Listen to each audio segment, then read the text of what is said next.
ମୁଁ ତ ଶୁଣିଛି ନି ଆପଣ ସାଇକେଲରୁ ଆପଣଙ୍କ ରାଜନୀତି ଆରମ୍ଭ କରିଥିଲେ। ଏତେ ପୁଳା ପୁଳା ଟଙ୍କା ଆପଣଙ୍କ ପାଖରେ ଆସିଲା କେଉଁଠୁ?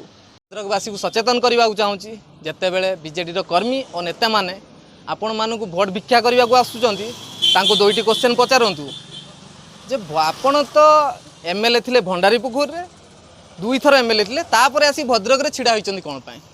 ଦ୍ୱିତୀୟରେ ହେଲା ଆପଣ ତ 3 ଥର ଭଦ୍ରକରେ ବିଧାୟକ ହୋଇଛନ୍ତି, ଭଣ୍ଡାରୀପୁଖୁରରେ 2 ଥର ହୋଇଛନ୍ତି। ଆପଣ ଭଦ୍ରକବାସୀଙ୍କ ପାଇଁ କରିଛନ୍ତି କ'ଣ, ଆଉ ନିଜ ପାଇଁ କରିଛନ୍ତି କ'ଣ?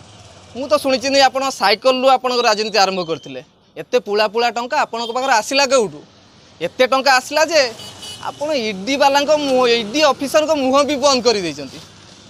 ଭଦ୍ରକର ଗୋଟିଏ ନେତା ଯୁଗଳ କିଶୋର ପଟ୍ଟନାୟକ, ଶାଳନୀ କଲେଜ ହେଉ କିମ୍ବା ଓମେନ୍ସ କଲେଜ ହେଉ କିମ୍ବା ଚରମ୍ପା କଲେଜ ହେଉ, ତାକୁ ଛାଡ଼ି ମଧ୍ୟ ଫେକର, ନ୍ୟୁଫିଲ୍ଡ ଏବଂ ମେଡ଼ିକାଲ ସବୁ ତାଙ୍କରି ସମୟରେ ହେଉଛି।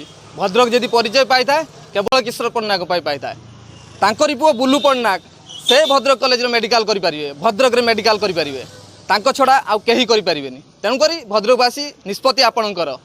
ଆପଣ ଯଦି ପୁଣି ଥରେ ସେଇ ଭୁଲ କରନ୍ତି ବିଜେଡ଼ିକୁ ଭୋଟ ଦେଇ, ତାହେଲେ ଚା ଖଟି ବାହାରେ এইଭଳି ଲକ୍ଜରିୟସ୍ ଗାଡ଼ି ଗୁଡ଼ା ଦେଖିକି ଆପଣ ଭାବିବେ ଭଦ୍ରକ ସ୍ମାର୍ଟ ସିଟି ହୋଇଯାଇଛି।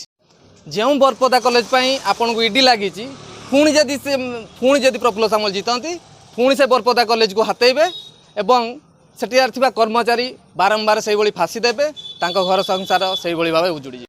ମୁଁ ଭଦ୍ରକବାସୀଙ୍କୁ ଅନୁରୋଧ କରିବାକୁ ଚାହୁଁଛି, ଆପଣଙ୍କର ମୂଲ୍ୟବାନ ଭୋଟଟିକୁ ସଠିକ୍ ଜାଗାରେ ଦିଅନ୍ତୁ।